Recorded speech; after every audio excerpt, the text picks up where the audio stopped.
पीढ़ी हमारे किसान अलग अलग स्पीसीज की अलग अलग वैरायटी इनको सहेज कर रखते गए और उसको विकास करते रहे। किसान की विरासत, धरती के वनस्पति संसाधन, एक अधिकार जिसका दुनिया भर के देश करते हैं सम्मान।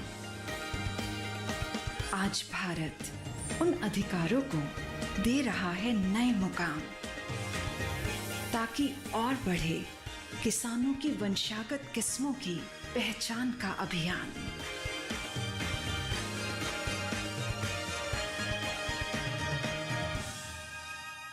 नमस्कार, आप देख रहे हैं दूरदर्शन किसान। कृषि दर्शन की एक नई कड़ी में मैं अदिति शर्मा स्वागत करती हूं आप सभी का। किसान भाइयों बहनों, आज का हमारा ये कार्यक्रम खास है क्योंकि इसमें हम आपको अंगूर की खेती से संबंधित महत्वपूर्ण जानकारियां देने वाले हैं। एक सफल किसान से आपकी मुलाकात करवाने वाले हैं और सरकारी योजनाओं का जायजा भी हम आपको देंगे। तो फिर आइए आज के अंक की शुरुआत करते हैं।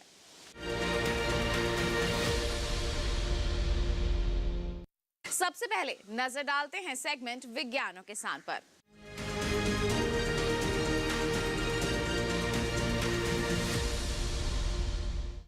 किसान भाइयों बहनों, अंगूर की खेती आप कैसे कर सकते हैं, किस तरह की सावधानियां आप बरत सकते हैं, किसानों की आय को बढ़ाने में ये कैसे मददगार साबित हो सकती है, इन तमाम बातों के बारे में विशेष जानकारी दे रहे हैं सहायक महानिदेशक ICAR के डॉक्टर विश्वबंधु पटेल और बागवानी विभाग के उप महानिदेशक डॉक्टर आनंद कुमार सिंह। आइए क्या कुछ कहा है इन्होंने, दिखाते हैं आपको।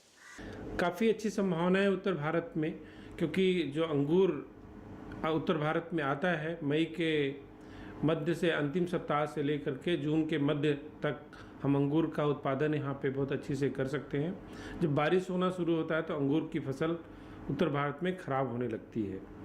तो कुछ तकनीकी पहलुओं पे अगर हम ध्यान दें, जैसे कि समय से उसकी कटाई छटाई करें, प्रूनिंग करें, और उसके बाद अगर हम जो बड निकालने की प्रक्रिया को आगे बढ़ाएं, उसके लिए कई केमिकल्स हैं, जैसे डार्मेक्स है, हाइड्रोजन साइनाइड है, इस तरह के डार्ब्रेक है, इस तरह के केमिकल का अगर हम प्रयोग करके जो बड निकलने की प्रक्रिया है, जो कलिकायन की प्रक्रिया है, उसको थोड़ा जल्दी करें। और दूसरी बात है, जो जिब्रेलिक एसिड अंगूर की खेती के साथ साथ बहुत ज़रूरी होता है, उसको समय पे जो हम लोग संशोधित करते हैं उसको प्रयोग कर पाएँ तो अंगूर की गुणवत्ता अच्छी बनती है। ख़ासतौर से देश में अंगूर की खेती ने एक नई दिशा दी है और देश के कई राज्यों में, ख़ासतौर से महाराष्ट्र में इसकी व्यावसायिक खेती ने नए आयाम छुए हैं और लगातार शोध और इन शोधों को हम लोगों ने किसानों तक पहुंचा करके, अंशधारकों तक पहुंचा करके उनकी मदद की है। इसकी वजह से किसानों का विश्वास अंगूर और अंगूर से संबंधित उत्पादों में बढ़ा है, इसलिए इनका क्षेत्रफल बढ़ रहा है। हम लोग भी कई प्रकार की प्रजातियों का विकास किए हैं और कोशिश किए हैं कि इन प्रजातियों को किसानों तक पहुंचाएं, ताकि उनकी एक जो फसल विविधीकरण की परियोजना सरकार की है उसमें ग्रेप का भी अहम योगदान हो सके। इसी क्रम में हम लोगों ने अंगूर को उत्तर भारत में प्रोत्साहित करने के लिए जो नई प्रजातियों का विकास हुआ है, उससे संबंधित जो फसल प्रबंधन की से जुड़ी हुई चीज़ें होती थी पहले, उसमें भी पैनापन दिया है हम लोगों ने। और अब ये संभव हो पाया है कि अंगूर की व्यावसायिक खेती उत्तर भारत में हो सके। जिस गुणवत्ता युक्त अंगूर की फल बाज़ार में उपभोक्ता को चाहिए, हमारे ख्याल से कम रसायन, या कोशिश हम लोग कर रहे हैं कि इसमें रसायन का प्रयोग ना हो, ख़ास तौर से वो रसायन जो कि हमारे स्वास्थ्य पे और मिट्टी पे, जलवायु पे, पानी पे प्रतिकूल असर डालते हैं, उसके प्रयोग के बारे में हम लोग किसानों को बताए हैं और किसान जागरूक हुए हैं और उनका विश्वास बढ़ने से और ऐसे रसायनों का प्रयोग वो नहीं कर रहे हैं।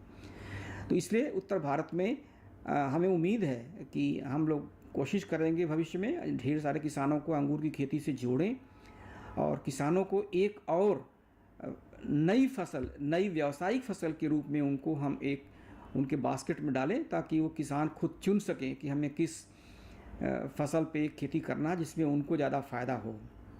इसके साथ ही हम लोग यह भी प्रयास कर रहे हैं कि जो भारत के कृषि मंत्रालय की तमाम परियोजनाएं हैं बागवानी स्थापित करने की, उससे संबंधित जो खर्च होते हैं उसमें भी कुछ मदद मिलती है कई कार्यक्रमों, कई स्कीम्स के माध्यम से। उसका भी प्रयोग जो व्यावसायिक फसलें हैं, क्योंकि ये कैपिटल इंटेंसिव फसल होती है, इसको बाग को स्थापित करने में खर्च होता है, तो राज्य की सरकारें भी और केंद्रीय सरकार कृषि मंत्रालय खासतौर से NHB राष्ट्रीय बागवानी बोर्ड के माध्यम से उसको मदद करने के लिए स्कीम्स हैं। और हम लोग किसानों को अपनी तकनीकी के साथ साथ ऐसे स्कीम्स के भी बारे में बता रहे हैं, ताकि वो आगे बढ़ करके उसमें हिस्सेदारी लें, इसका फ़ायदा उठा सकें और अपनी इनकम बढ़ाने के साथ साथ पोषण सुरक्षा में अपने योगदान दें, और इस तरीके से करें कि इसकी खेती में टिकाऊपन बना रहे। तो ये था सेगमेंट विज्ञान और किसान। इसी के साथ आपको बताएं कार्यक्रम में वक्त हो चला है एक छोटे से ब्रेक का। आप कहीं मत जाइए, देखते रहिए कार्यक्रम कृषि दर्शन और बने रहिए दूरदर्शन किसान पर।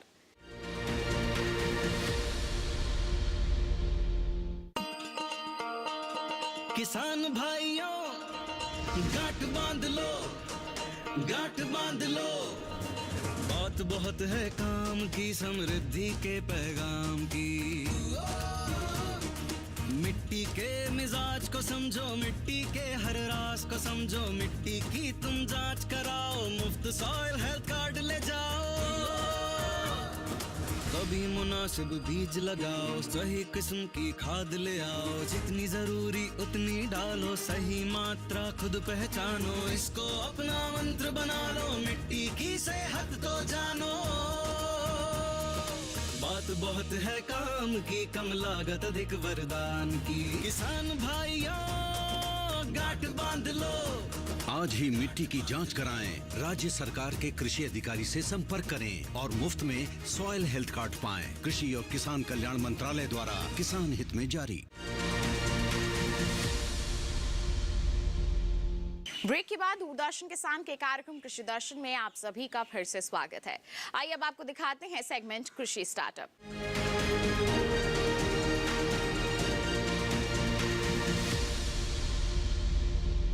किसान भाइयों बहनों, हमारे विज्ञान और किसान सेगमेंट में हमने आपको बताया था कि अंगूर की खेती को कैसे आप अपने लिए फायदेमंद बना सकते हैं, और ऐसा करके भी दिखाया है पलवल हरियाणा के एक सफल किसान पवन सैनी ने। आइए इनसे मुलाकात करते हैं, जानते हैं कि किस तरह से इन्होंने अंगूर की खेती की शुरुआत की और कैसे इसे अपने लिए फायदेमंद बनाया।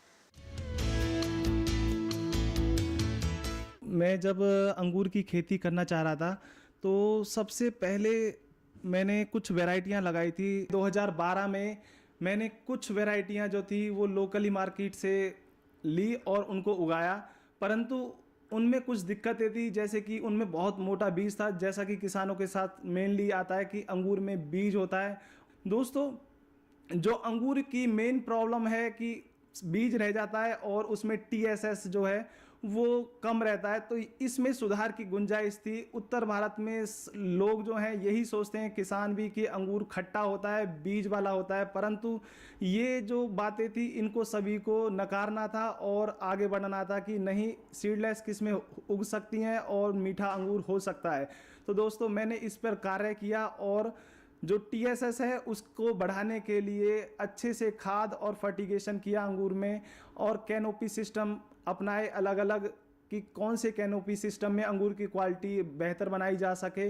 फिर जो साइज की बात आती है, अंगूर छोटा रहता है और साइज बढ़ता नहीं है, तो उसके लिए हमने थिनिंग प्रोसेस जो होता है कैंची से और केमिकल से GA3 वो दोनों ही अपनाए, और उसके बाद हमने GA3 हार्मोन्स का जो 60 ppm हार्मोन का यूज़ करके अंगूर के साइज को, जैसा आप देख सकते हैं, ये साइज हम बना पाए जो मार्केट में आसानी से बिक सकता है। और मैं आपको अपना पर्सनल एक्सपीरियंस बता रहा हूँ दोस्तों, आज की डेट में मैं जब मार्केट में इस अंगूर को लेके गया तो लगभग 100 से लेकर 110 रुपये किलो का दाम मुझे मिला इस वैरायटी का। और दूसरी वैरायटी जैसा आप देख सकते हैं, ये है रेड फ्लेम सीडलेस, जो नॉर्थ इंडिया के लिए सबसे पहले अनुमोदित की गई किस्मों में से थी। ये लाल रंग की कैलिफोर्निया की वैरायटी थी, परंतु लोग बाग भूल गए थे इन किस्मों को कि ये उग भी सकती हैं अच्छे से। तो हमने इस क्वालिटी का अंगूर उगाकर किसानों को एक पहल करने की कोशिश किया कि ये अंगूर आप मई के महीने में मार्केट में ला सकते हैं और अच्छी आमदनी प्राप्त कर सकते हैं। दोस्तों, आप सोचिए कि मई के महीने में 15 मई तक महाराष्ट्र का अंगूर जो है वो बिल्कुल ख़त्म हो जाता है और मार्केट में अंगूर नहीं होता है। तो एक उदाहरण है नॉर्थ इंडिया अंगूर के लिए कि हम जब मार्केट में अंगूर बिल्कुल भी नहीं है तब हम अंगूर लेके जा रहे हैं, तो मार्केट प्राइस डेफिनेटली अच्छे मिलने वाला है और उसकी डिमांड जो है वो अच्छी रहने वाली है। एक और पॉजिटिव पॉइंट रहता है इसी दौरान कि जून और मई के महीने में शादियों का सीज़न रहता है और फ्रूट जो है वो कम रहते हैं। तो दोस्तों, इस कारण से भी जो अंगूर है वो काफ़ी अच्छे से बिक जाता है। अब बात आती है कि ये सब किस्में लगा तो लें, परंतु इनकी गुणवत्ता के साथ साथ बीमारियां, कैनोपी सिस्टम, उन पे कैसे कार्य करें। तो दोस्तों, अंगूर को लगाने के लिए सबसे अच्छा महीना जो रहता है वो जनवरी का सबसे अच्छा रहता है। जब डॉर्मेंसी का समय आता है, पत्ते सब गिर जाते हैं, तब हमें कटिंग रूटेड प्लांट जो हैं वो लगाने चाहिए जनवरी में, और उसके बाद हमें कैनोपी पे काम करना चाहिए।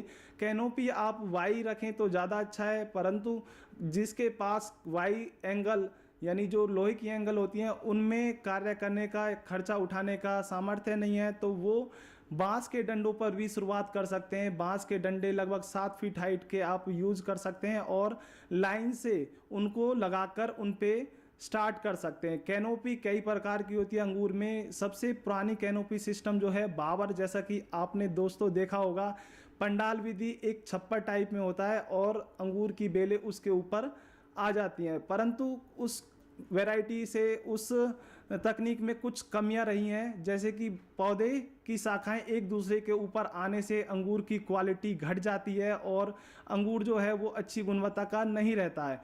बीमारियां अटैक ज़्यादा करती हैं और कीट भी बहुत ही ज़्यादा अटैक करते हैं। तो इसका एक दूसरा तोड़ है Y angle H canopy. Y angle में हम लगभग 6 से 6.25 7 फीट तक की हाइट की एंगल यूज़ करते हैं लोहे की, और वाई जैसे अक्षर के हम एंगल बनाते हैं, उस पर हम एच कैनोपी बनाते हैं अंगूर की बेलों की। एच कैनोपी पे अंगूर के गुच्छे जो हैं वो नीचे सीधे लटकते हैं, जिससे अंगूर की क्वालिटी बहुत अच्छी हो जाती है और अंगूर को बांधने का खर्चा जो है वो बच जाता है। और दोस्तों, उसके बाद आता है कि अंगूर में फ्रूटिंग कैसे लें। अंगूर में फ्रूटिंग लेने का जो तरीका है दोस्तों, अंगूर एक ऐसा फल है जिसमें प्रूनिंग करना अति आवश्यक है। अंगूर में प्रूनिंग का कार्य जनवरी में किया जाता है। नॉर्थ इंडिया में, महाराष्ट्र में 2 टाइम किया जाता है, जिसे हम बैकवर्ड प्रूनिंग और फॉरवर्ड प्रूनिंग करते हैं। तो किसान मित्र जो हैं हमारे उत्तर भारत के, वो कई बार गलती कर देते हैं, बहुत सारी वो 2 बार प्रूनिंग करते हैं, परंतु ऐसा ना करें। उत्तर भारत में सर्दियाँ लंबी होने के कारण उत्तर भारत में सिर्फ एक ही बार जनवरी में प्रूनिंग की जाती है। तो जनवरी में प्रूनिंग करने के बाद जब नए कल्ले या शाखाएं निकलती हैं, उसमें अंगूर के गुच्छे साथ में निकलते हैं, जिससे हमें फल मई और जून में प्राप्त होता है। दोस्तों, वैरायटी के अनुसार अलग अलग समय हो सकता है पकने का। जैसा कि आप देख रहे हैं, ये वैरायटी जो आप देख रहे हैं, ये पूसा नवरंग है, juice making variety, juice and wine making. दोस्तों, एक किसान के मन में ये भी रहता है कि बीज वाली किस्में हैं, उनका हम क्या करें, परंतु ये सोच बदलनी पड़ेगी, क्योंकि जूस एंड वाइन मेकिंग का एक प्रोसेसिंग यूनिट लगाई जा सकती है, जहां से आप अच्छी क्वालिटी का जूस डब्बा बंद मार्केट में ले जा सकते हैं। और इस वैरायटी का जो कलर है, बाहर से ब्लैक, अंदर से रेड कलर है। और दोस्तों, इतना अच्छी गुणवत्ता का अंगूर आपको मार्केट में अभी तक नहीं मिलेगा। तो आप इस किस्म को अपने किचन गार्डन में लगा सकते हैं जूस के लिए, और बड़े फार्म पर लगा सकते हैं प्रोसेसिंग के लिए। ये वैरायटी है मांजरी नवीन। और दोस्तों, इस वैरायटी की खासियत है कि इससे फ्लेवर्ड किशमिश बनाई जा सकती है और इसमें बीज बिल्कुल नहीं होता है। साइज आप देख सकते हैं कि कितना अच्छा साइज है। ये अंगूर मार्केट में आप मई के लास्ट में लेकर जा सकते हैं और इसे बेचने में कोई दिक्कत नहीं है। दोस्तों, गुच्छे लगभग आधा किलो से लेकर 750 ग्राम तक के होते हैं। एक शाखा में एक साथ 2 गुच्छे लगते हैं और दोनों गुच्छे एक ही साइज के होते हैं। दोस्तों, उसके बाद है कि पूसा संस्थान की कुछ और वैरायटियां जिनको हम लगा सकते हैं। ये है पूसा अदिति, साइज बहुत अच्छा है, गोल साइज है इसका, और इस साइज को आप मार्केट में जब लेके जाएंगे तो हाथों हाथ बिक जाएगा। और इसका TSS नॉर्मल रहता है लगभग 18 डिग्री ब्रिक्स के करीब, और इसके गुच्छे लंबे रहते हैं, जैसा आप देख सकते हैं काफ़ी अच्छा आकर्षक गुच्छा है। तो इस वैरायटी को आप चूज़ कर सकते हैं। उसके बाद है मुनक्खा या किशमिश के लिए कौन सी वैरायटी चूज़ करें, तो ये वैरायटी मैं आपको दिखाना चाहूँगा जो पूसा संस्थान की वैरायटी है, पूसा स्वर्णिका। दोस्तों फ्लेवर्ड है, इसमें मस्कट फ्लेवर के साथ साथ इसका जो अंगूर का साइज है वो 22 mm से लेकर 24 mm तक रहता है, और TSS 22 डिग्री ब्रिक्स इसमें मैंने खुद ने अपने फार्म पर देखा है। और दोस्तों इससे सबसे अच्छी क्वालिटी का मुनक्खा बना सकते हैं, किशमिश बना सकते हैं, और मार्केट में आप इसे बेच भी सकते हैं टेबल पर्पज से ताज़ा खाने के लिए। मार्केट में इसका रेट लगभग 60 से लेकर 80 रुपये किलो आसानी से मिल जाता है। फिर दोस्तों मैं आपको दिखाना चाहूँगा कुछ और वैरायटी जिसका नाम है पूसा पर्पल सीडलेस। दोस्तों ये ब्लैक कलर की सबसे अच्छी वैरायटी जो TSS में सबसे हाई है, लगभग 24 से लेकर 25 TSS इसका मैंने खुद ने चेक किया है, और बिल्कुल भी बीज इसमें रहता नहीं है। आप इसके गुच्छे को चेक करें और देखें कि ये कितना बढ़िया आकर्षक गुच्छा है। तो हम बात करेंगे दूसरी वैरायटी जो है डुअल पर्पज की पूसा संस्थान की, जिसका नाम है पूसा त्रिसार। दोस्तों गुच्छा आप देख सकते हैं लगभग 750 ग्राम का है, और ये वैरायटी डुअल पर्पज यानी ताज़ा खाने के लिए और वाइन मेकिंग के साथ साथ जूस बनाने के लिए, सफ़ेद जूस के लिए काफ़ी अच्छी वैरायटी है। ये वैरायटी आप लगा सकते हैं, ये मई के लास्ट में पककर तैयार होती है।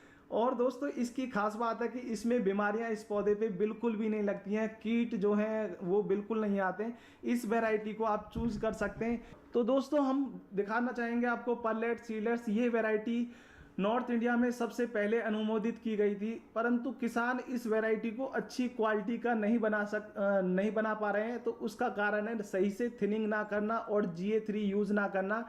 अगर इस वैरायटी में सही से GA3 का एप्लीकेशन किया जाए और थिनिंग करी जाए तो ये क्वालिटी बहुत ही बढ़िया बन सकती है। TSS 18 डिग्री ब्रिक्स के करीब रहता है, और साइज जो है 16 से लेकर 18 mm तक रहता है। ये वैरायटी आप लगा सकते हैं, ये बहुत बढ़िया वैरायटी है। इसको केयर की कम आवश्यकता रहती है, परंतु इसमें एंथ्राकनोज बीमारियों का प्रकोप ज़्यादा देखा गया है। और दोस्तों एक वैरायटी और है जो बहुत बढ़िया है ब्लैक की। दोस्तों टेबल पर्पज में ब्लैक की बहुत ही कम किस्में हैं नॉर्थ इंडिया में, परंतु मैं आपको ये दिखाना चाहूँगा ब्यूटी सीडलेस का बंच। ये बंच जो है ब्यूटी सीडलेस कैलिफोर्निया से आयातित किया गया था उत्तर भारत की खेती के लिए। इसकी क्वालिटी आप देख सकते हैं किसी भी प्रकार से कम नहीं है, और मार्केट में आसानी से इसे अच्छे दामों पे बेचा जा सकता है। तो ये वैरायटियाँ कुछ मैं आपको दिखा चुका हूँ जिनको आप आसानी से लगा सकते हैं और जिनको आप अच्छी क्वालिटी का बना सकते हैं। तो ये था सेगमेंट कृषि स्टार्टअप। इसके साथ आपको बताएं कार्यक्रम में वक्त हो चला है एक और छोटे से ब्रेक का। आप कहीं मत जाइए, देखते रहिए कार्यक्रम कृषि दर्शन और बने रहिए दूरदर्शन के साथ पर।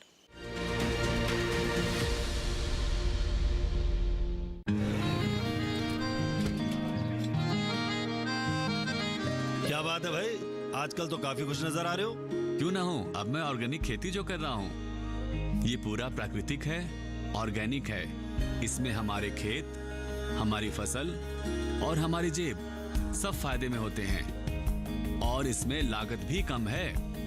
जी हाँ, आप भी ऑर्गेनिक खाद का प्रयोग करें, अपनी फसल और मिट्टी को तंदुरुस्त बनाएं और आपकी आमदनी में इजाफा करें। अधिक जानकारी के लिए किसान call centre toll free number 1800-180-1551 पर कॉल करें और लॉग ऑन करें kisan.gov.in और farmer.gov.in। कृषि और किसान कल्याण मंत्रालय द्वारा किसान हित में जारी।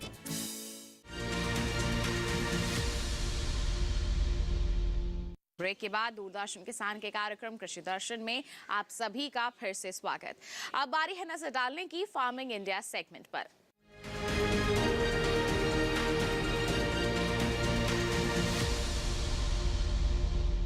आज हम बात करने वाले हैं राष्ट्रीय बांस मिशन के बारे में। एक बहुत ही अच्छा मिशन है जो देश भर में बांस की खेती को बढ़ावा देने के लिए शुरू किया गया है। इसमें हमारे युवाओं को, हमारे किसानों को अनुदान राशि भी दी जाती है और वन विभाग द्वारा, बता दें आपको, पौध भी उपलब्ध करवाई जाती है। तो आप कैसे जुड़ सकते हैं राष्ट्रीय बांस मिशन से, आइए आपको बताएं। बांस एक ऐसा पौधा है जो हर परिवेश में तेजी से विकसित हो सकता है। आसानी से उपलब्धता और इसकी मजबूती की वजह से बरसों से बांस का उपयोग होता रहा है और अब इसकी मांग और भी अधिक बढ़ गई है। दुनिया में तेजी से हो रहे जलवायु परिवर्तन पर काबू पाने में भी बांस काफी सहायक है, क्योंकि इसमें कार्बन भंडारण और ऊर्जा बनाने की क्षमता है। तेजी से कट रहे जंगलों को बचाने में भी बांस की अहम भूमिका है, क्योंकि ये निर्माण के लिए बेहतरीन विकल्प है। यानी बांस एक सस्टेनेबल और इको फ्रेंडली उत्पाद है और इसीलिए संयुक्त राष्ट्र के सस्टेनेबल डेवलपमेंट गोल्स को हासिल करने की दिशा में बांस अत्यधिक महत्वपूर्ण है। भारत दुनिया का दूसरा सबसे बड़ा बांस उत्पादक देश है, जहाँ बांस की 125 देसी और 11 विदेशी प्रजातियां पाई जाती हैं। भारत में कुल बांस उत्पादन क्षेत्र 16 मिलियन हेक्टेयर है और वार्षिक बांस उत्पादन क्षमता 3.23 मिलियन टन है। यूं तो बांस भारत में लगभग हर इलाके में पाया जाता है, लेकिन इसके कुल उत्पादन क्षेत्र का 40% हिस्सा मध्य प्रदेश, अरुणाचल प्रदेश, महाराष्ट्र, ओडिशा और असम में है। देश में 20 लाख से अधिक कारीगर बांस के विभिन्न उत्पाद बनाकर अपनी आजीविका चला रहे हैं। बांस उद्योग में अभूतपूर्व विकास की क्षमता है, जहां 2018-19 में भारत अपनी जरूरत को पूरा करने के लिए बांस का आयात करता था, वहीं 2019-20 में हम विदेशों में भी बांस का निर्यात करने लगे। 2021-22 में भारत ने 630 करोड़ रुपए का निर्यात किया। बांस उद्योग में असीम संभावनाओं को समझते हुए भारत सरकार बांस के उत्पादन को बढ़ावा देने के लिए व्यापक स्तर पर कार्य कर रही है। बांस को एक स्वच्छ, स्थायी और टिकाऊ विकल्प के रूप में बढ़ावा देने के लिए भारत सरकार ने 2017-18 में इंडियन फॉरेस्ट एक्ट में संशोधन करके गैर वन क्षेत्रों में उगाए जाने वाले बांस को पेड़ की श्रेणी से हटा दिया, जिससे किसान अब इसे आसानी से अपनी खेतीहर जमीन पर उगा सकते हैं। साथ ही जंगलों के बाहर उगाए जाने वाले बांस की कटाई और परिवहन से भी प्रतिबंध हटा दिए गए हैं। वहीं बांस उत्पादन क्षेत्र को सुव्यवस्थित करने के लिए राष्ट्रीय बांस मिशन को 2018-19 में पुनर्गठित करके नया रूप दिया गया, जो कि गैर वन क्षेत्रों में बांस उत्पादन को बढ़ावा देने, उद्योगों को बेहतर कच्चे माल की उपलब्धता सुनिश्चित कराने, फसल कटाई उपरांत कुशल प्रबंधन के लिए प्राथमिक प्रसंस्करण इकाइयों जैसे बुनियादी ढांचे और नई तकनीकों के विकास और बाजार उपलब्ध कराने के लिए तेजी से कार्य कर रहा है। जहां एक ओर पारंपरिक उत्पादों में बांस का इस्तेमाल हो रहा है, वहीं स्थायी विकास के तहत बांस का इस्तेमाल नए जमाने की मॉडर्न इमारतों, दफ्तरों, प्रीमियम फर्नीचर, बैम्बू फैब्रिक, कागज के उत्पादन इत्यादि में किया जा रहा है। साथ ही बांस का उपयोग बायोफ्यूल बनाने में भी हो रहा है, जो कि पेट्रोलियम का बेहतरीन विकल्प है। राष्ट्रीय बांस मिशन का लाभ लेने वाले एक उद्यमी हैं उत्तराखंड के रहने वाले जय पाई नूली, जिन्होंने योजना के तहत सब्सिडी लेकर जापानी तकनीक से चॉपस्टिक बनाने का एक प्रोसेसिंग यूनिट खोला है। इस यूनिट से ये अन्य लोगों को भी रोजगार दे रहे हैं। राष्ट्रीय बैम्बू मिशन से जो हमें अनुदान मिला है, उससे हमने मशीनें खरीदी, सेटअप लगाया है और हम लोग उसमें आत्मनिर्भर बने हैं। इसी तरह बंगलुरु के रहने वाले परमेश्वरन कृष्णा अय्यर ने राष्ट्रीय बांस मिशन के सहयोग से आधुनिक प्रोसेसिंग तकनीकों को अपनाकर अपने बांस उद्यम को विकसित किया है।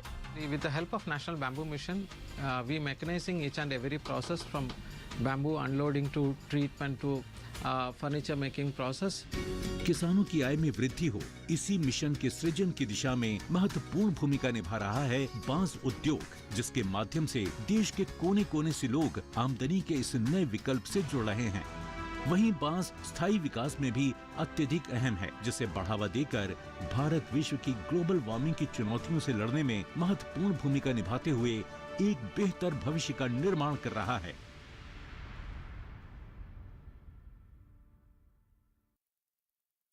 अनंत असीम प्रकृति और उसमें निहित जीवन के रहस्यों के गूढ़ स्रोत, प्लांट जेनेटिक रिसोर्स। अपनी बायोडायवर्सिटी के संरक्षण और संवर्धन के लिए भारत पूरी तरह संवेदनशील है। वैज्ञानिक दृष्टि और समृद्ध कृषि परंपरा के साथ भारत जैविक विविधता के संरक्षण के लिए प्रतिबद्ध है।